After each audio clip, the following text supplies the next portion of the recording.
All right, we're ready to get started. Welcome, everybody. Thank you so much for joining us for today's CyberWise chat. I'm Diana Graber. I'm the author of Raising Humans in a Digital World and founder of CyberWise and CyberCivics. Here, as always, with Dr. Pamela Rutledge, who is the director of the Media Psychology Research Center.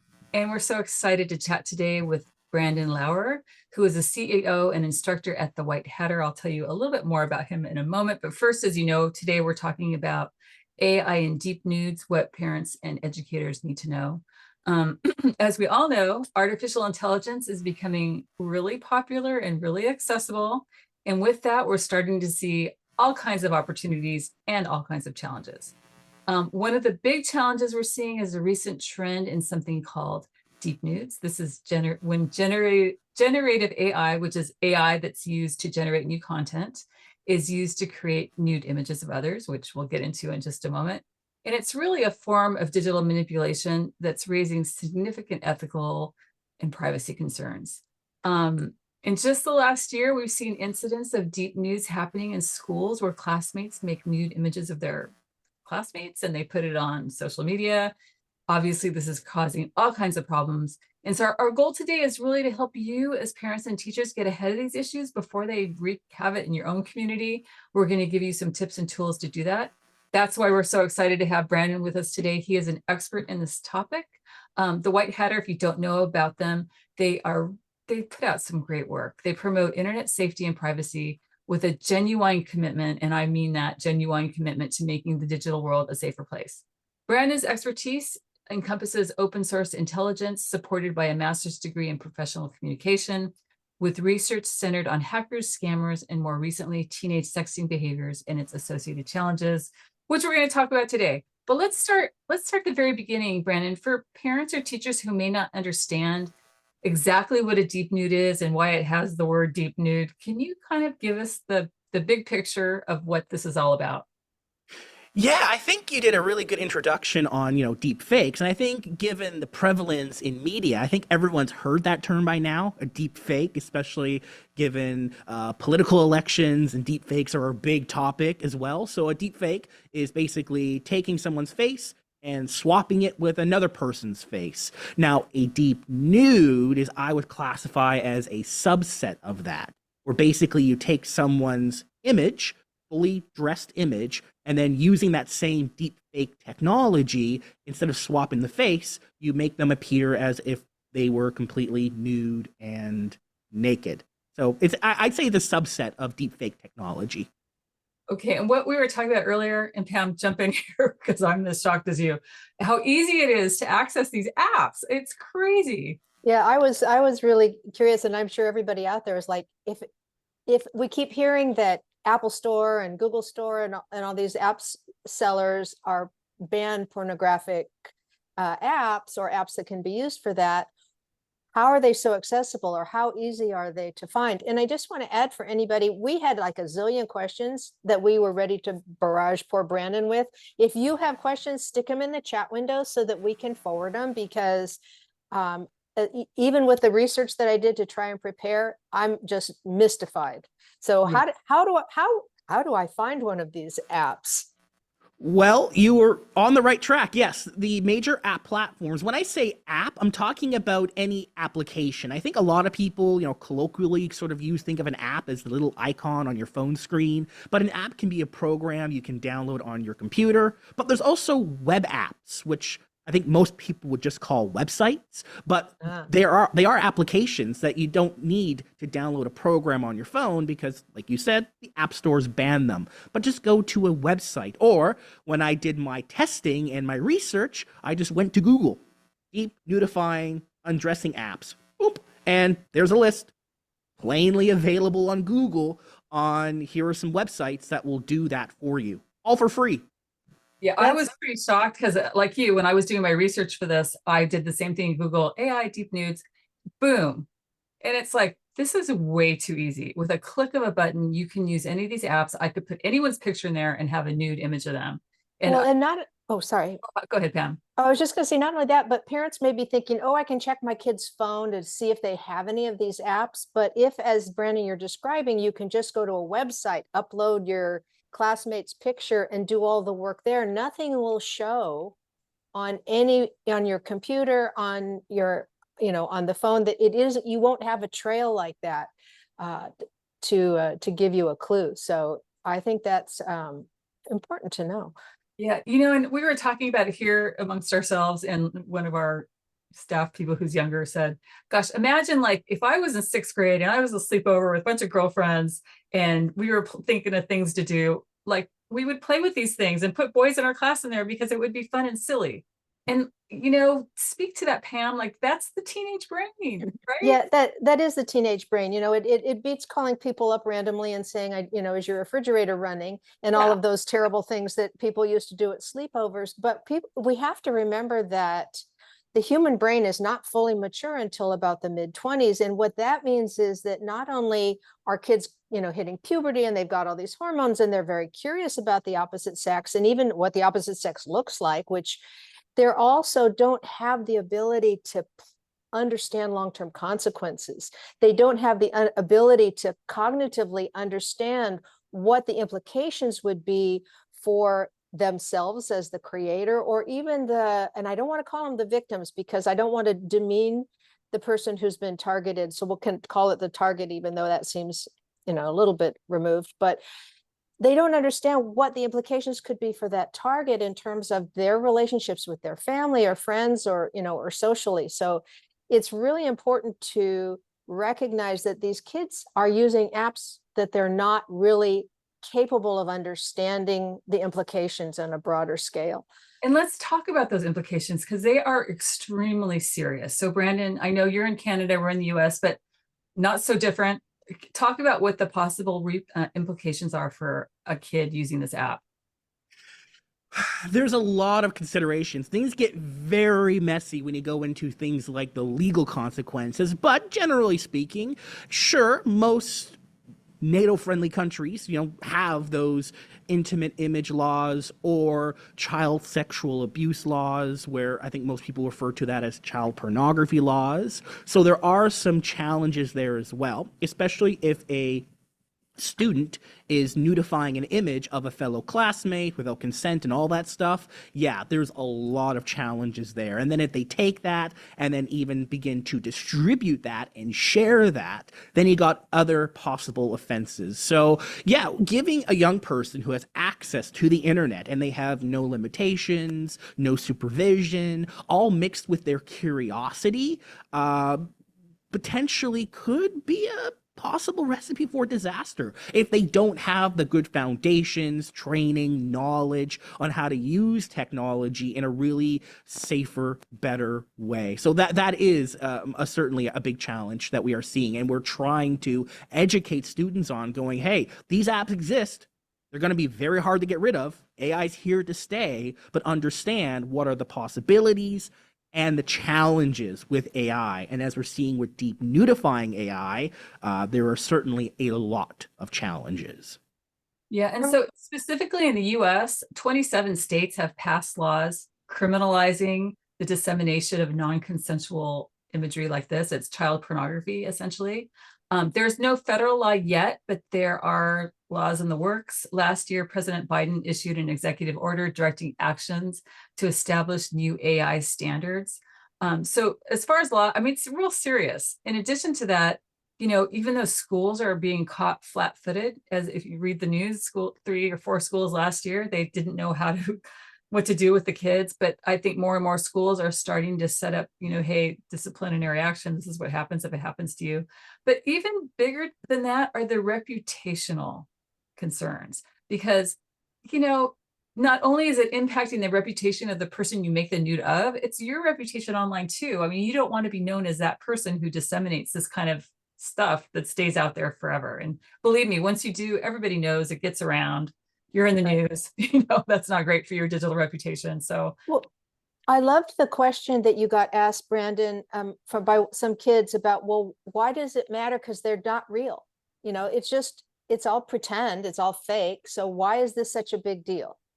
Right. And that's one of the education components that is really missing, where when it comes to digital literacy education with students in schools, to understand, yes, it is a fake image, but when you're looking at legislations and laws around intimate images, often the terminology that's used is depict, which, yeah, has some variation in interpretation, but, can include not just real images, but any depiction of a person. And so it's sometimes hard for us, and what we're trying to really focus on now in our educational programming is, yeah, this is the technology, so let's give you the information. And you might think, really, you want to talk to a kid about laws?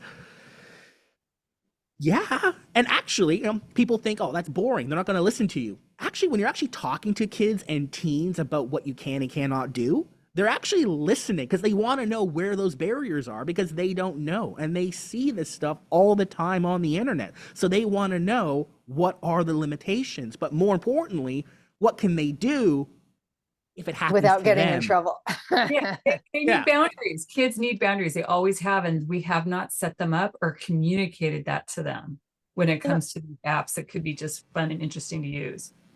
I want to just mention too, the flip side of that. People say, well, why is this such a big deal to the target? Because it's fake. In other words, why do you care this pretend thing? And I think that people need to recognize that even though we're in this age of a digital world, right, where there's a lot of virtual stuff happening, our brains were not prepared for this. So for our brains, what we see happens to us virtually feels very real.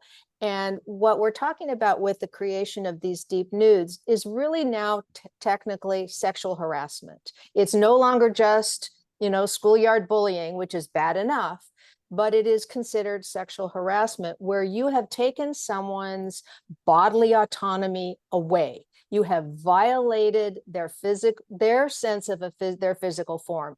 Yes, I know it's virtual. That's not how it feels. And that's why the impact of these things on the target can be just as traumatic as physical assault and result in depression and anxiety. And Brandon, I want to turn it over to you because you brought up some really interesting things about how it impacts relationships just outside of how you feel about yourself.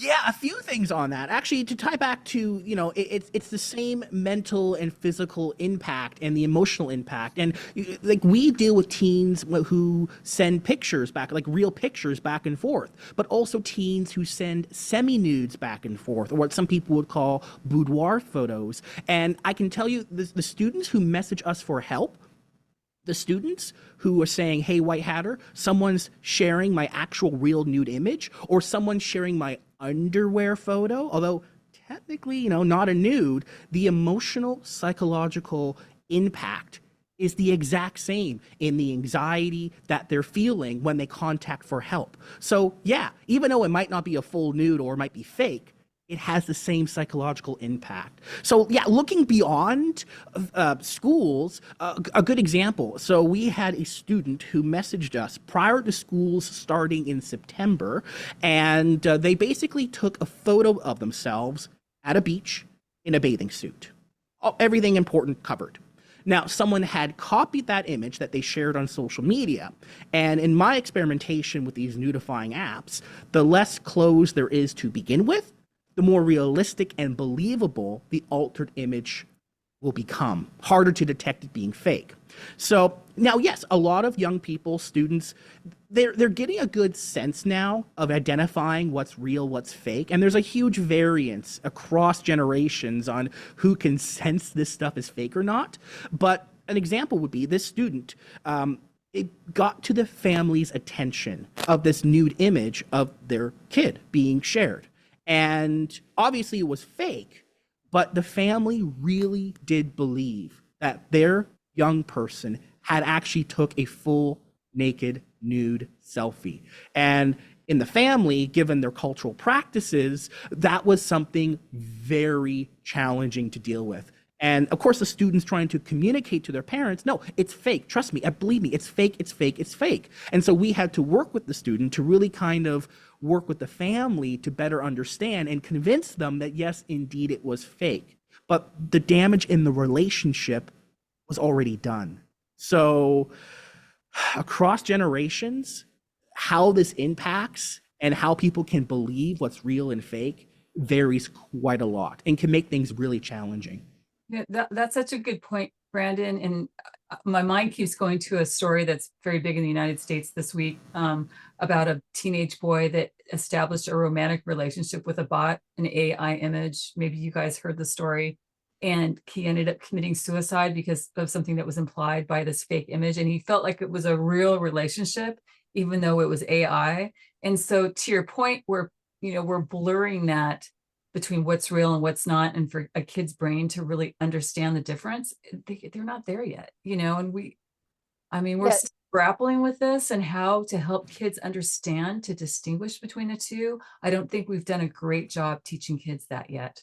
Well, right. And it's a progression. I mean, what you described, Brandon, you could call sexting, right? In other words, images sexually provocative, clothed, not clothed, that kids might share with one another. But it's so important for them, and which is what you guys do such a great job of when you're educating, is helping kids understand that even that has very high risks on a number of fronts. But you're absolutely right, Brandon, about the impact of this whole world about consent, right?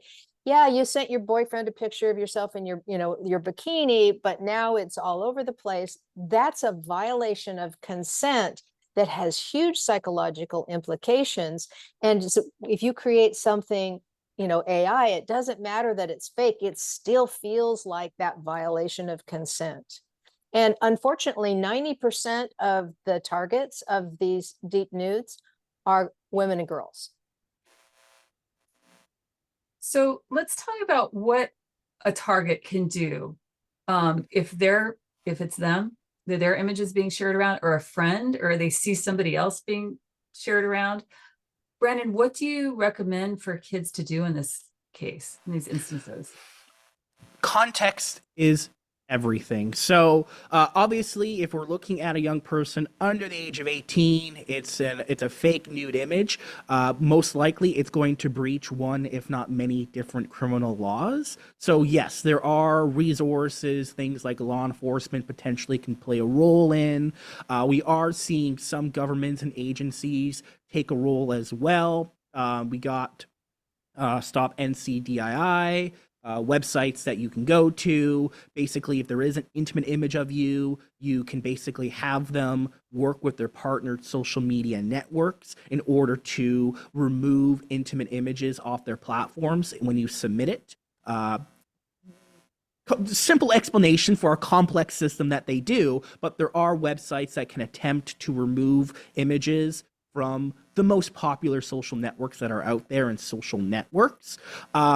A good example, I'll give you an example in my community. So my province up here in Canada, in British Columbia, our government has a civil Intimate Image Protection Act, which in my opinion is probably one of the best to model, where they actually have an online portal where you can go onto and basically have an image and be given a court legal order to have it removed and deleted and seek damages up to $5,000. And there's a whole government-funded agency to help victims of this stuff get things like that taken down. So there are resources. They're a little bit sporadic. I think the number one resource is going to be law enforcement. Obviously, working with families, working with schools, building a wraparound, holistic support network is super duper important. Those are just some of the immediate places to get immediate help. Beyond there are other potential civil legal claims. I know we've worked with some folks who have used the DMCA, Digital Millennial Copyright Act, in order to get images and other content taken down off the internet. Kind of a bit of a broken law if you know how to use it, which can be used to a benefit. So there are various resources, but when we're working with families and kids, they don't all exactly know what is available to them. And that's, again, a role that we're trying to play is go, here's what you can do. Yeah, and what I quickly want to say there, I know Brandon gave you such great resources right there. If you're registered for this webinar tomorrow, you'll get an email with these resources. You can find a lot of them in a great blog post that Pam has written. It's on our CyberWise website, and she also puts a lot of resources there. One of the really good ones is takeitdown.org. Is it .org or .com? I think Pam, it's .org, but I'm just, take it down, and it's a resource that's used here in the United States to take down images. And I think what Brandon said is just right on. But the other thing I think, as again, teachers and parents, we need to create an environment where kids are not embarrassed to come to us to tell us when something like this has happened. So that's why I like talking about these things ahead of time, educating kids that these apps are even out there, not that we want them to use them, but what the consequences are of using them and sharing images, so that it becomes part of a conversation that kids are having, and so that they can bring it to you when they see it in their community, because the minute it's out there, somebody knows about it. And right. don't want them to be too embarrassed to help come to us so we can help them take these steps. Yeah, and I think as a parent, it's particularly difficult because you're always so fearful of something terrible happening to your child. That's sort of the nature of parenting, right? And so it's very easy as the parent, when something horrible like this happens and your child comes to you, to think they did something wrong. You know, we have a long historical habit of victim blaming anyway, especially when it comes to women in compromising positions. So it's very important for parents to understand that this stuff does happen without any intent on the part of the victim. And that's why it's so important to have these conversations about the internet and digital space larger, so that they feel safe enough to come to you, and then to just hold on to your anxiety long enough to let them talk to you about it, so that you're not making it worse and making them feel more ashamed and more guilty when they really, really need help. I want to say there is a really great question, and I want to thank your dad, Darren, for answering it for us, because he's probably going to do a better job than I could have done. But I do want to share the question because it kind of goes broader, and I'm going to paraphrase it here. It's very difficult in such countries where literacy rate is low, especially when the parents are not literate and technology friendly. What kind of steps should be taken, or who can take in those societies, like in South Asia, Africa, where literacy rates are below 60%. So Darren did a terrific job of answering this, but I think that goes more like, I think digital literacy is probably low with adults everywhere. And your story that you told earlier, Brandon, about that family not understanding about, seeing a deep nude and how it was so unfortunate, impacted the whole family. I think that goes to, like, a lot of parents, if they were to see something like this, they might have a knee-jerk reaction thinking their child did something wrong, right? So I just think the digital literacy and understanding that these kind of things are out there, and AI is only going to get more crazy and more accessible and better. So to get our arms around that and understand that these things may be happening and have these talks with our families, I think is really important. Well, and in countries where there's that level, the discrepancy in literacy, I would really love to see the device companies install some kind of educational content, so you're not just relying on schools or parents to understand, so that they at least have access to some content that before they're turned loose. I mean, that's the whole point of digital literacy, is not giving someone a tool they don't know how to use without giving them some training and preparation to kind of keep them out of harm's way. So I would like to see that kind of, rather than, I mean, we talked about this, Brandon, is the right now in the States particularly, it's like, if we don't like it, let's ban it, for God's sake, right? And, trying to ban digital things, well, you can speak to that. You get asked that by kids all the time. Well, why don't we just ban AI? Yeah, I mean, before we went live here, I'm literally rendering a video where I'm answering that question, going, yeah, we could try to.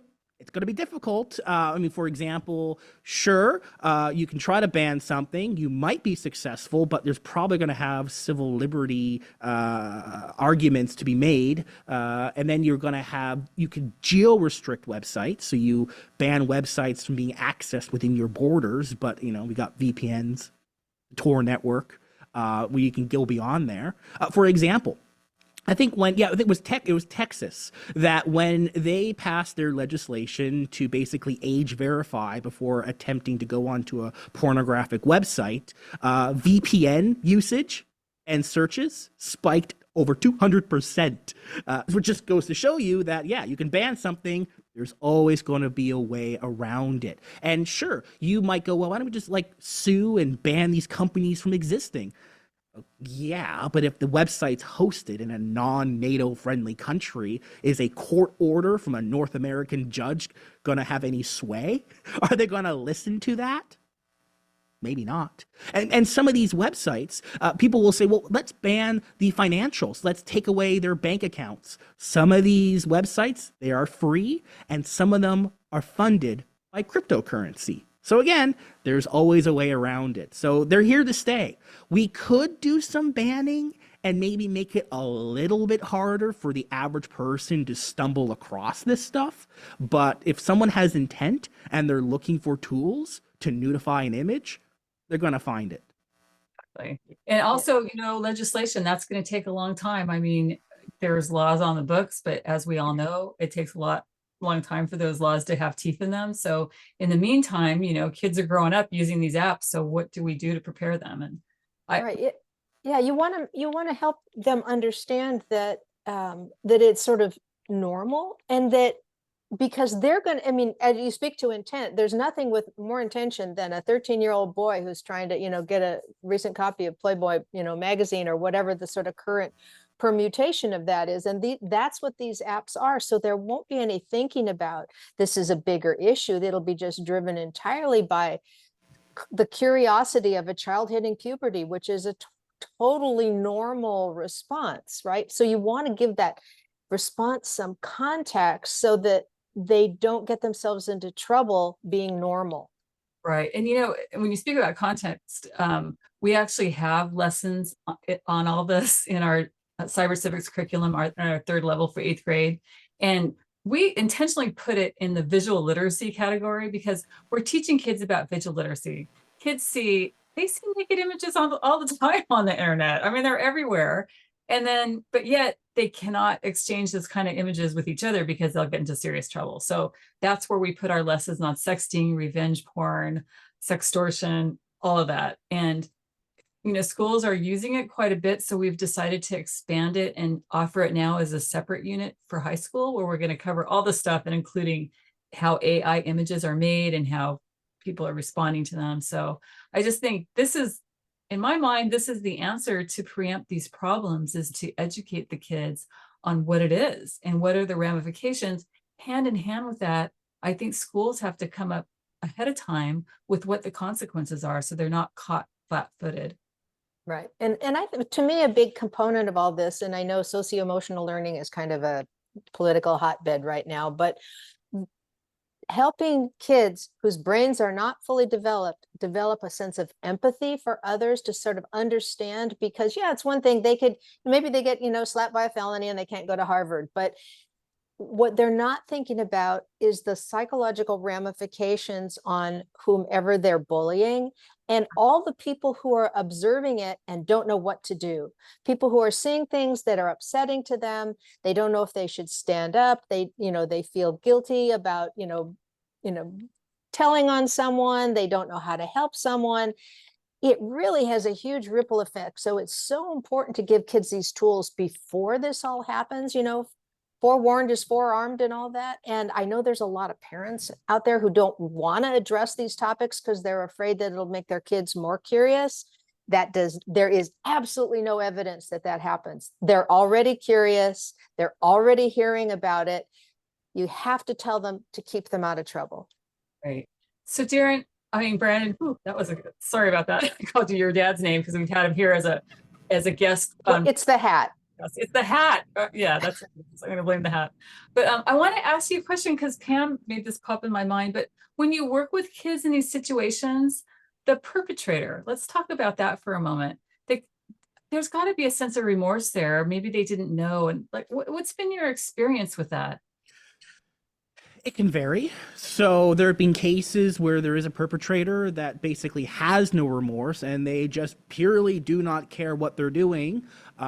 Those are challenging situations. In other cases, it is, where a young person simply, had that curiosity. They found an image of someone at school that they might have a crush on. They're like, oh, I want to see what they look like naked. And then they go to a website and then they do that. And then one way or another, the image gets leaked, gets seen. Maybe they show it to their best friend, and then, rumors start to spread. And then when they they didn't have any intentional malicious intent to begin with, and then they go, oh right, yeah, I probably should have done that, because if I was in their shoes, if I was in a position taking a picture on the internet and someone had taken that, morphed it, and then shared it, yeah, that would be emotionally challenging for them. So in those cases, it is easier, and usually those people are a lot more willing to take those images down on request.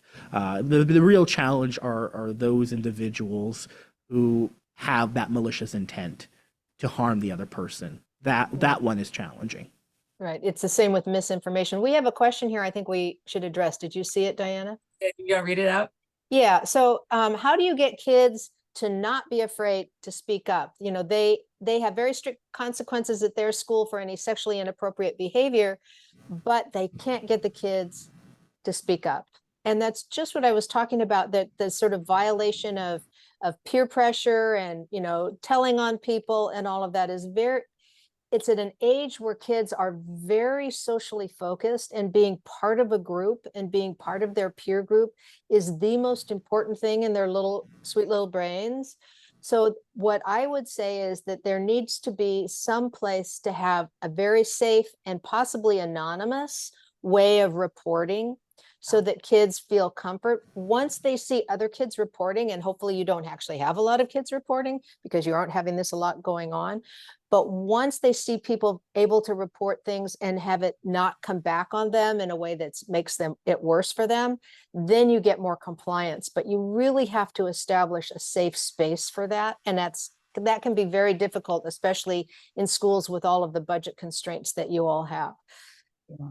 You know, I would add on to that too. I mean, what I found personally teaching digital literacy is sometimes that becomes the safe space, because you're talking about digital issues that are happening to them right then, and you put kids in their little teams and they start talking, and then all of a sudden they feel comfortable discussing face to face the real things that they're dealing with online. And it's quite eye-opening as an adult to hear like what they're dealing with. And you know, something like this could come up in a cyberbullying class or a digital drama class or a visual literacy class. So I just think, you know, to ignore digital literacy right now it's really to ignore something that kids are having to use every day and will continue to use as they get older.